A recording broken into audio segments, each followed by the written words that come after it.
Hey everybody, welcome to another episode of Purple Insider from the Ritz-Carlton in Orlando here at the owners' meetings. And if you're watching on video, this background looks completely fake, but I promise you it is real outside of maybe the coolest place I've ever been in my entire life. Matthew Coller, Dane Mizutani from the Pioneer Press. We have just wrapped up sitting exactly where we are right now, chatting for about 20 minutes with Kevin O'Connell in a private session with the beat reporters. He's also going to talk at breakfast tomorrow morning, so we'll have another reaction to that as well and everything that was said here. But thankfully to Vikings public relations, we got a chance to sit down with Kevin O'Connell and chat on the record about the Vikings quarterback situation. I don't know that anything else came up other than Justin Jefferson, which we'll get to, but I want to ask you this, Dane, to start right out.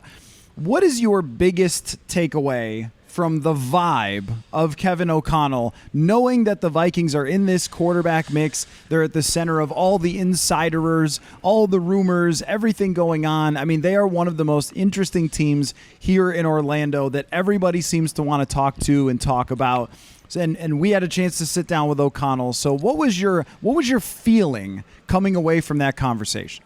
I think right now, as we sit here, and like you said, this incredible backdrop, I'm thinking about where we were 2.5 weeks ago or 2 weeks ago when we were in TCO Performance Center, and Kevin O'Connell looked like he had just seen a ghost because Kirk Cousins was no longer his quarterback.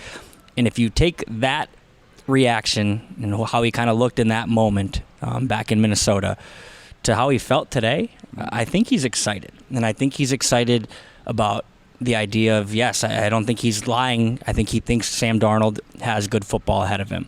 But I think what really excites him is the idea of a quarterback in this draft. And I think there has been a shift almost from the mourning period of losing Kirk Cousins, who he had put so much time and so much effort, built such a good relationship with, and then to just lose it in free agency. In 2 weeks of kind of mourning, I think he's excited about where this thing could go. And just almost like the fan base as a whole feels like there's just endless options now. I kind of feel like he feels like there's endless options now. And obviously there is pressure attached to that because he is the guy, and Kwesi, who is going to draft this quarterback if they end up taking one at 11 or 23 or moving up higher in the draft. But I think that pressure also comes with a lot of excitement where this thing could go. I think if he was being honest with himself, if we gave him some truth serum, this thing had plateaued. We could see it. I think if he takes a step back, he can realize it probably plateaued with Kirk. And now the opportunities are endless. So that's kind of the vibe I got today. It's just how much different it felt talking to the head coach of the Vikings when 2 weeks have passed since he lost his franchise quarterback to potentially setting himself up to draft the next one. One thing that I would note is that O'Connell said as far as his attendance when it comes to pro days and things like that, he said do not look into that. And I agree with him that, pro days, nobody knows better than O'Connell, are well-organized workouts by quarterback gurus and so forth. And how much value do you get versus bringing these players into your actual facility or going to visit them wherever they are and working with them for several hours in a room, going through, teaching them things, taking them out on a football field. Like, that's very, very different from a well-scripted pro day that you probably don't get a lot from. And I think for quarterbacks, maybe it's even antiquated that exists.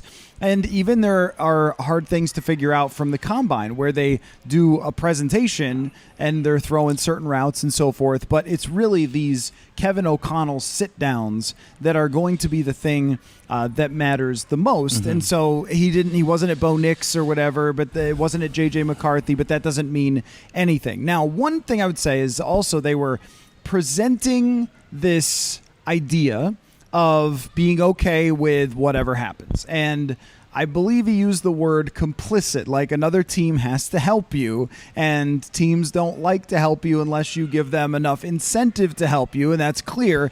But the concept of, hey, if it doesn't work out to be able to trade up, if somebody else trades up instead of us, that we're going to be okay with that was what he was exuding. The question I have is, do you believe him? Do you believe that when he says, hey, it's a deep quarterback class, and if we have to do that, we're going to be okay, and so forth, which, look, they'll have no other option if they can't trade up. But do you believe that they're okay with path A, B, C, or D? Or there is a blatant, clear-cut, Kevin O'Connell sounds like he wants this and nothing else, but he'll settle if he has to? I think that's kind of a twofold answer, because I think in a perfect world for Kevin O'Connell, they'll trade up and get the franchise quarterback. I think there are quarterbacks that are special, and there are quarterbacks that are just kind of can elevate a team but can't take you over the hump. I think there are quarterbacks that like that in this draft. I think Kevin O'Connell feels like there are quarterbacks like that in this draft, but I'm pretty sure to get that quarterback, you're going to have to move up. So I think in a perfect world for him, the Vikings would package 11, 23, whatever else it takes to get up there. But that's back to your point and back to his point, which he used the word complicit 5-6 times today. You can't just say, well, we want Drake May. Because what if the Patriots want Drake May? They can't just give you 3 if they want to use 3 to take Drake May. So that's why I think it's twofold, because I think in a perfect world for him, yes, he wants to move up. He wants to get the quarterback. I don't know if it's Drake May, but it sure feels like it's Drake May. But if he can't, I don't think he's going to be here sitting, on his hands crying, thinking we just missed out on a potential to do something special, because you have to have contingencies. And you can fall in love with a guy, but when you're at 11 and you're not at 2 or 3 and you're going to have to do some maneuvering, you have to be okay if it doesn't fall your way. So I think he wants to, if it's possible, and I think there's a strong want to do that. But I think he would be okay if they have to take a quarterback later, if they have to settle's probably the wrong word because you don't want to use that, but for lack of a better word, settle on a guy that they didn't want as much as a guy who they can get in potentially the top 3.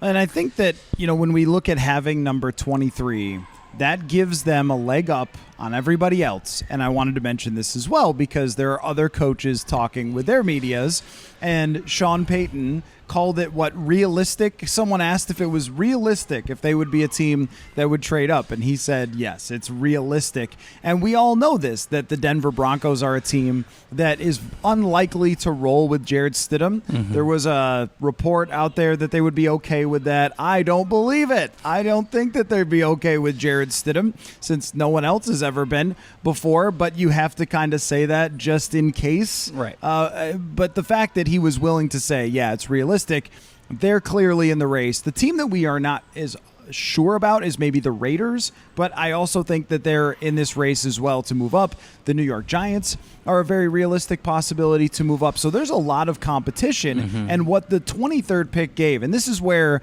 you can kind of tell when you hear outside analysts talk about this, like how locked into this are you really? Because the 23rd pick gives you extra power that other teams don't have. And that is the first round pick right now. Right. And even if the draft chart says that the Giants' second round pick and whatever they can add might be worth the same, it's not as saying 2 first round picks because it gives you a 5th-year option, which is an important thing. Also, if the Vikings were to have to draft a quarterback at 23, it gives them the 5th-year option for that. So it gives them more flexibility, more power to be able to do this.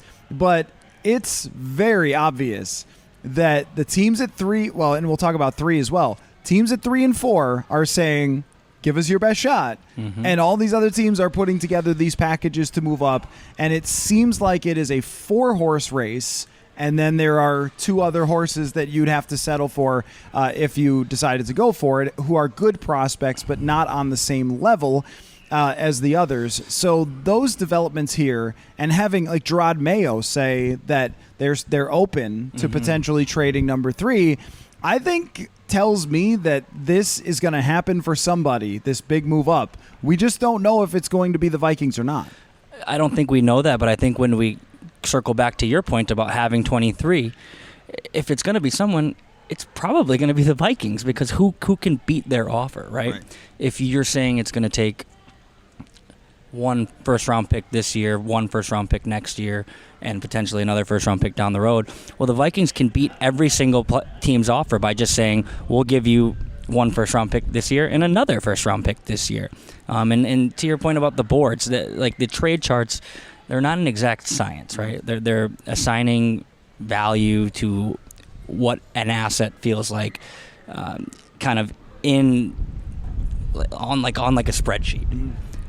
But when you give these guys the opportunity to have 2 first-round picks this year, I think that outweighs just the idea of having 3 first-round picks total. If 2 of those are in the current year, I think that's just going to elevate the Vikings kind of above the rest of their competition. So it is a race, but I think the Vikings are kind of in pole position just with where this thing kind of stands after the big move to acquire 23 last week. My apologies if it's a little on the windy side, because it is windy in Orlando. We're near an ocean. Crazy. It is crazy. And the wind is like 80 degrees, so that feels actually quite nice. Now, we also asked O'Connell if Justin Jefferson's opinion matters here. And now, of course, he's not going to say, oh, yeah, actually, Justin quit. And he wanted Kirk so much that he just walked away. But he did say that he's been in constant communication with Jefferson and that he didn't phrase it as if he has a say in this, because of course he doesn't have a say in this. That's not what you would do with any player. They're not scouts. They're not personnel. They are players, and that's what they're supposed to do.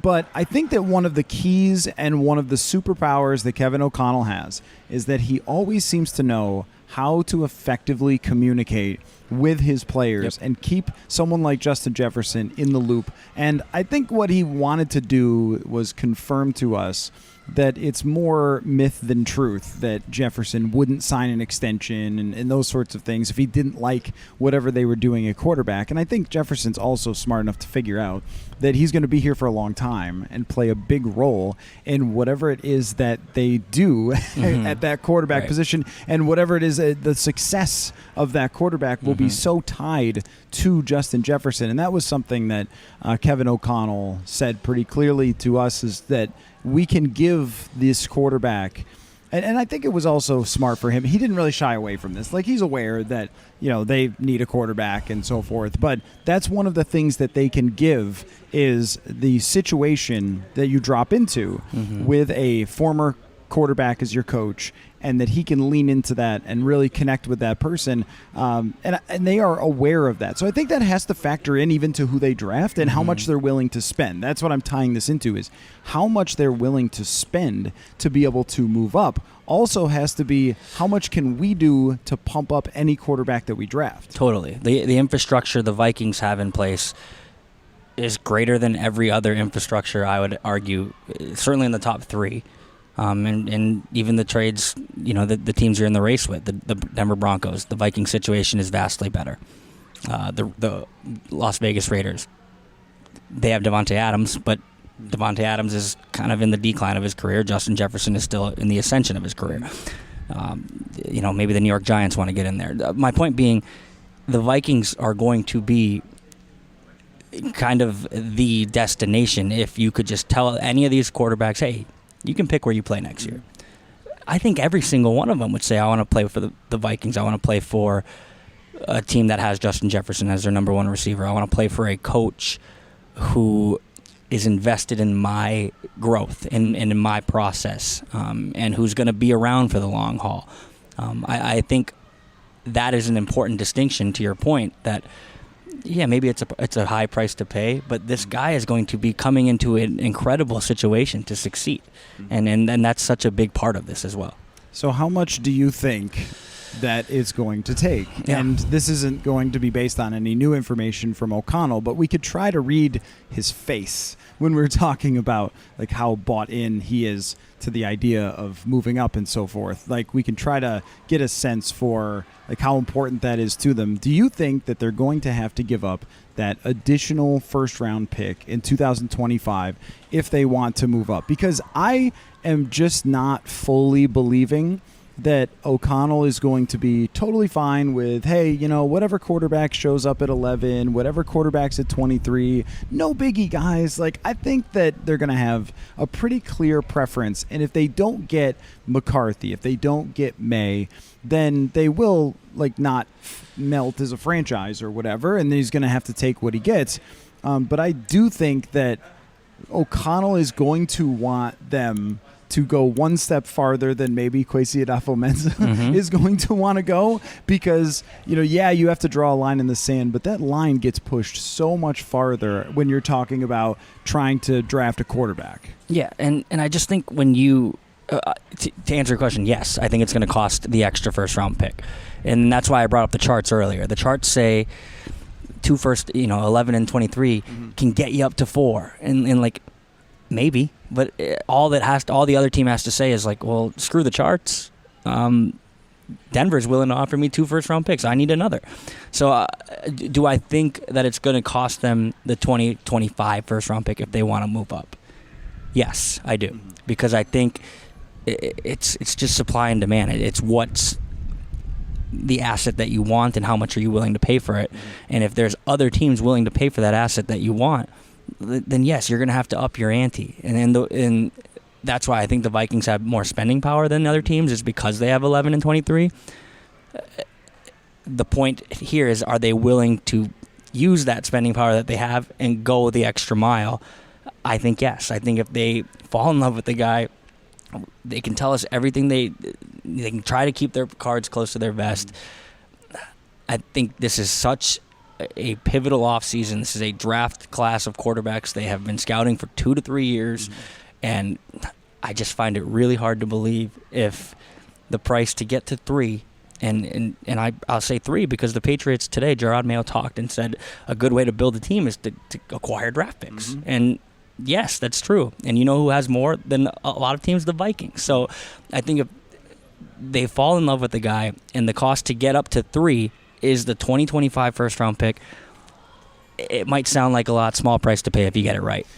That's certainly the case. And what Kevin O'Connell has over some of these other teams is that the head coach is on the offensive side, and they won't be changing offensive coordinators and things like that, which means that he knows he could be Andy Reid if this works. Yeah. And so if you think someone can be your Mahomes or whatever, then, I mean, even you look at Josh Allen in Buffalo where Brian Daboll left. Allen made him into a star, and then he got his offensive coordinator to head coach jump, and that's what Kevin O'Connell can give that others can't. And he knows that if he gets that guy, he gets to be here for 5 to 10 years and win a lot of football games and everything else. If you get the elite guy, if you get the good guy, it takes a lot more work. It takes a lot more team building. It takes a lot fewer weaknesses, and the scheme has to be on point. There can't be trick plays that turn into fumbles and things like that. But if you even get good, then there's a lot that you could do around those players in the situation that they're in. There is the argument for 11 and 23 and staying there because you can get a first-round defensive tackle, a first-round. I mean, I think that even offensive line could be in play for a guard or something if that's what he's desperately after, or a cornerback, which I think would be really important to Brian Flores. I just don't really buy that is option even number 3 for them. I think number 1 is move up to number 3, and number 2 is to move up to number 4. And then after that, well, I guess it is option number 3. It'd be the clear cut, by far and away, option number 3. At least this is my feeling as of right now. Maybe it'll change. That's what they're going to have to do. So I wanted to also talk about just where the roster stands in general. The left guard position is sort of up in the air, and on the defensive side, and we didn't get too deep into that with Kevin O'Connell, but it does sound like this year it was hard to fight in the guard market, and that's something that we might end up having some sort of competition with Blake Brandel and so forth. But where do you think they are just in overall team strength and what else they have to do? Because obviously all their lasers are set to this quarterback situation. Yeah, I guess I can't really see past the quarterback. And that's like to your point earlier about it being option 3 to just stay at 11 and take best player available, and stay at 23 and take best player available. I think part of Kevin O'Connell is probably like, well, we gave Brian Flores a lot of things in free agency. I got him 2 edge rushers, a linebacker. It's time for me now. So I think the quarterback is such a big part of this that it's hard to kind of think elsewhere on the roster. But if you kind of zone in and look at some of the places that I still think they could build, I think you have to look at interior of the line, because that's such an important thing that I think maybe goes a little underrated or unnoticed by just almost the casual fan. And just like, you have 2 bookend tackles, you're great. Not necessarily, because interior pressure can screw up any quarterback, and it can certainly screw up certain quarterbacks. So take with that what you will. But I really think that Blake Brandle's probably in the pole position to be the starting left guard because he's there. I think that is an area that, whether it be through the draft and then just hoping or seeing how a rookie would perform in OTAs, training camps, minicamp, that's an area that I think they can improve on. And I still look at the interior of the defensive line too. Basically, the interiors of both trenches. I think you can grow. But if Blake Brandle earns the starting job at left guard, I think it's fine. I don't think you feel great about that. But I think that's kind of where they're at right now. Sorry, I'm going to circle back here to the quarterbacks. Actually, I'm not sorry, because that's what we're doing. That's all we want to talk about. But I want to start a bit on the show called, like, smoke screen or nah. Like, is this a smoke screen or is this not a smoke screen? So when we were talking to O'Connell, we're asking about, that whole thing of, can you shape your offense to a quarterback, which comes up all the time. And I kind of roll my eyes a little, because I think whoever you draft, you're going to work with them on whatever it is their strengths are, right? But he kind of devolved into this, like, take about running quarterbacks that I can't decide whether it's a smokescreen or not.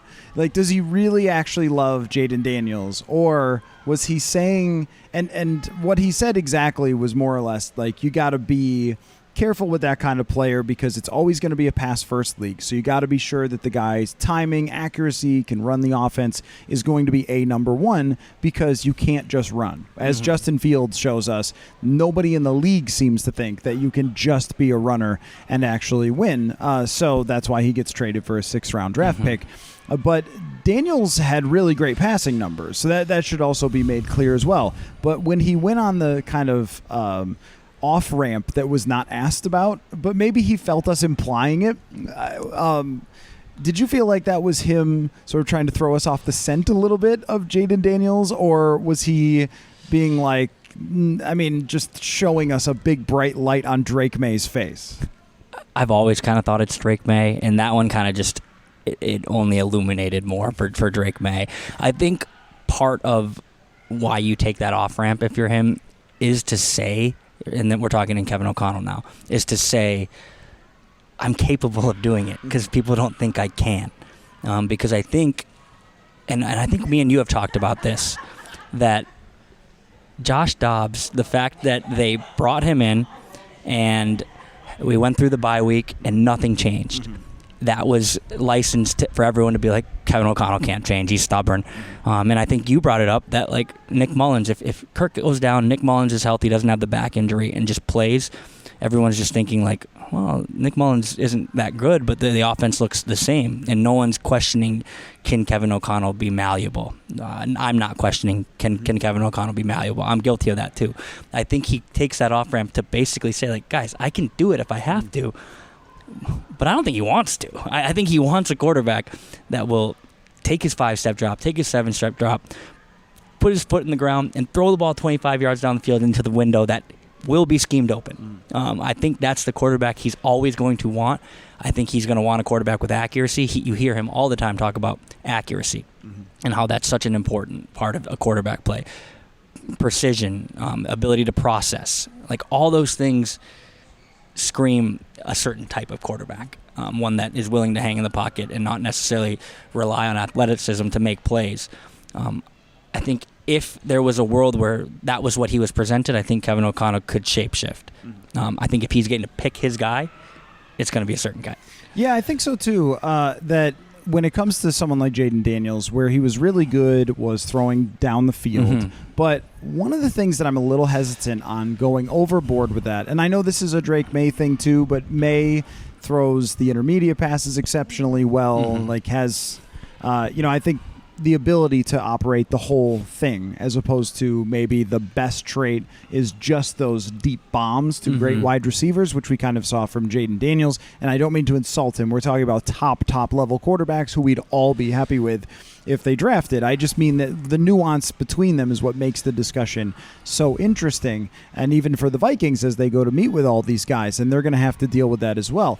But there are quarterbacks in the league who threw 10% or less of their passes 20 yards in the air. And so if your biggest thing is that you throw bombs 30, 40 yards down the field, that is harder to work with in a rhythm and timing offense that's mostly going to be throwing intermediate stuff, where I thought Drake May really shined in his touch on the football, layering the ball, throwing over linebackers, finding windows.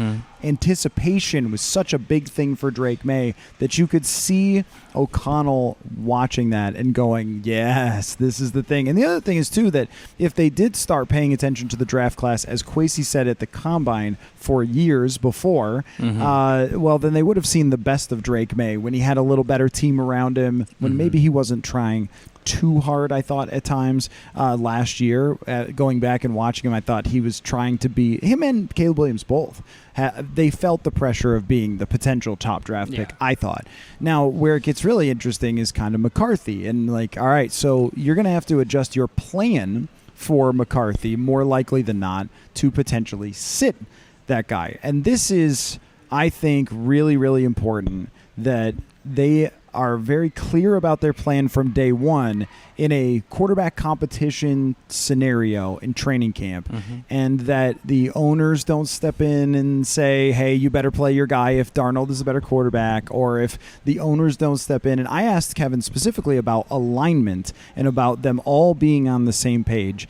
And of course, he's saying, like, yes, we're going to be. But I think that it's more believable as they work through this process together than it would be like in Carolina, where you're talking about the owner wants to draft the guy, the owner wants to play the guy, and all those types of things that did not work out. And that's where Josh McCown was last year. This is all leading me to a spot of McCarthy and Sam Darnold as your duo and battling out in training camp if Sam Darnold has to start. And O'Connell talked a lot with us about Darnold to sort of start our press conference. It wasn't where I was headed with it. I just said, how you feeling about your quarterback situation? And he talked about Sam Darnold for like 8 minutes.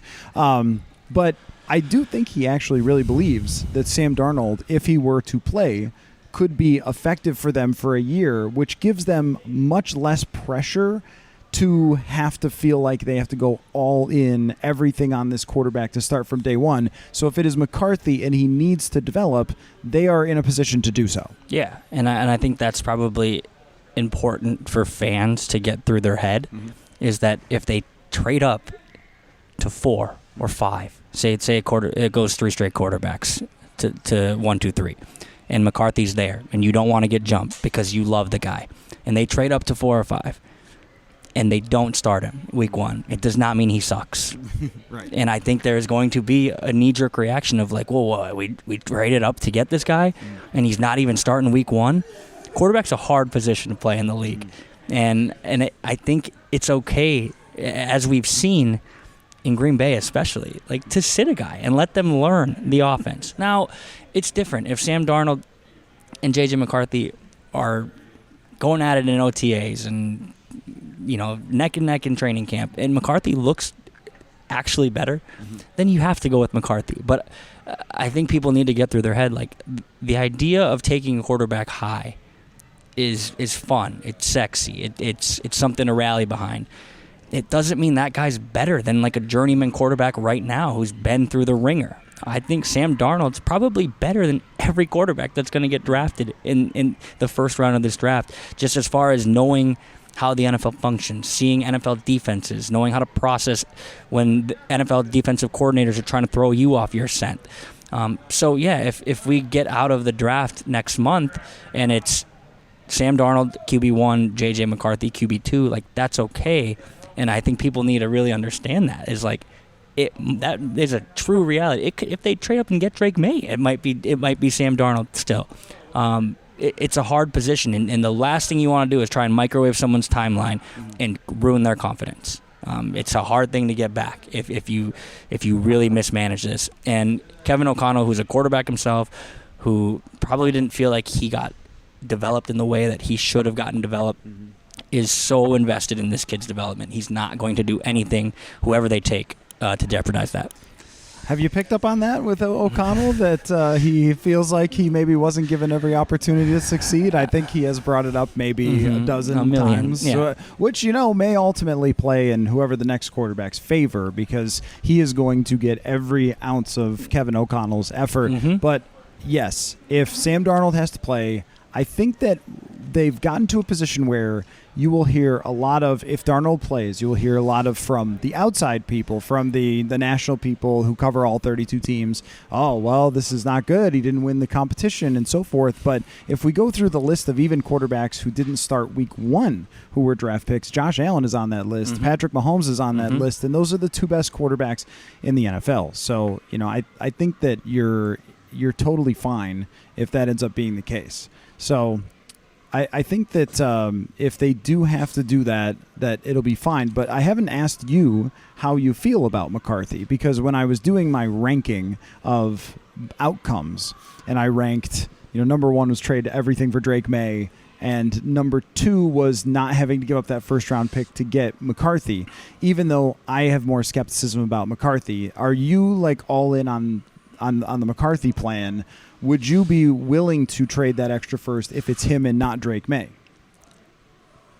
That would be hard for me. I think where I would draw the line in the sand, and this is just me personally, where I would draw the line in the sand is there has always felt like, for the longest, it felt like a defined top two, and then Jaden Daniels played himself into that defined top three of quarterbacks in this draft.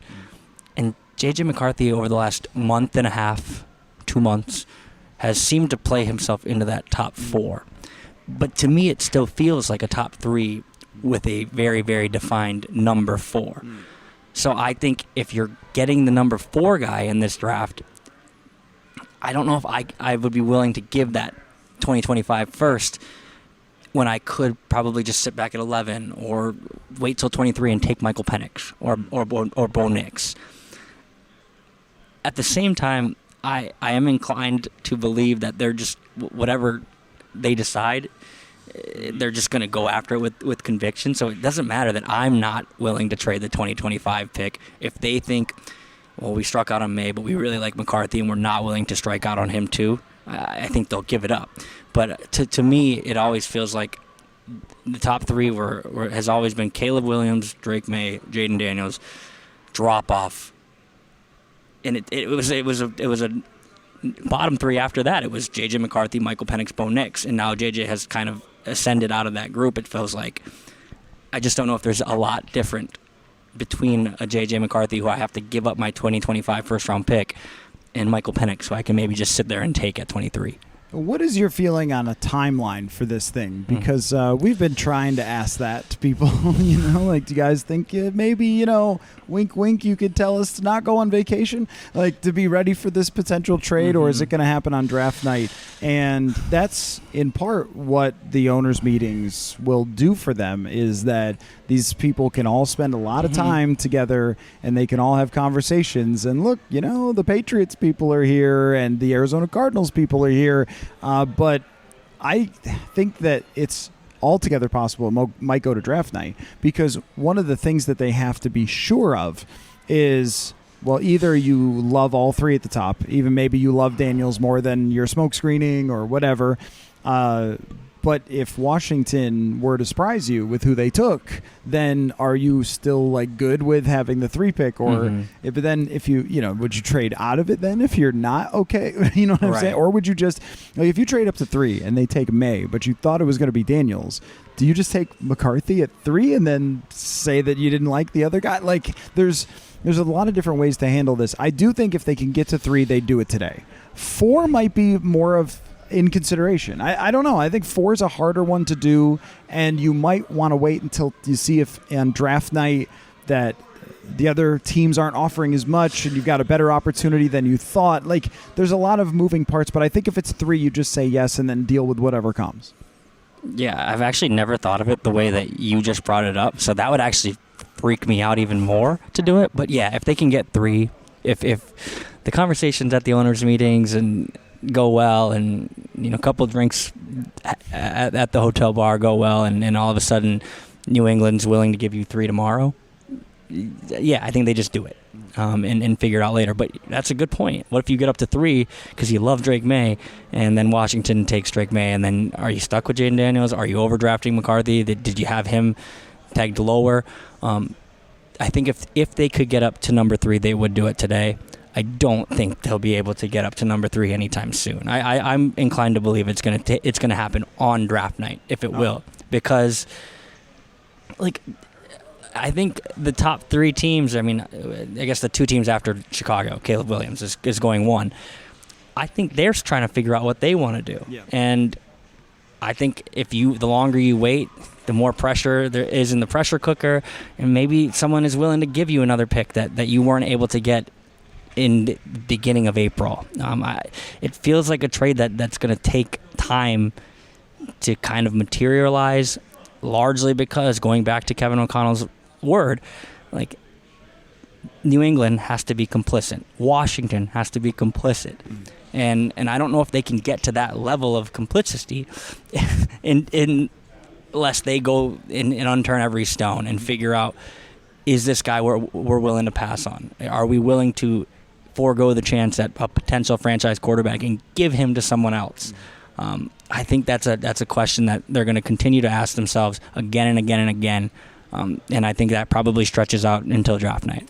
Well, I will tell you that they were not at all running away from the fact that they're going to draft quarterback this year, and I appreciate that. There was no oh guys, I mean, we'll see. Sam's our quarterback. Like, they didn't pull any of that. However, I will tell you, a worst case scenario by our friend Kevin Seifert from ESPN, who you have to remember has covered all the calamities. He's seen it all go wrong. I mean, this man has stories for days. We're going to do a June podcast at some point with Seifert. We're just going through every travesty of Vikings, when he covered them, from love boats to whatever other Wizenators and everything else.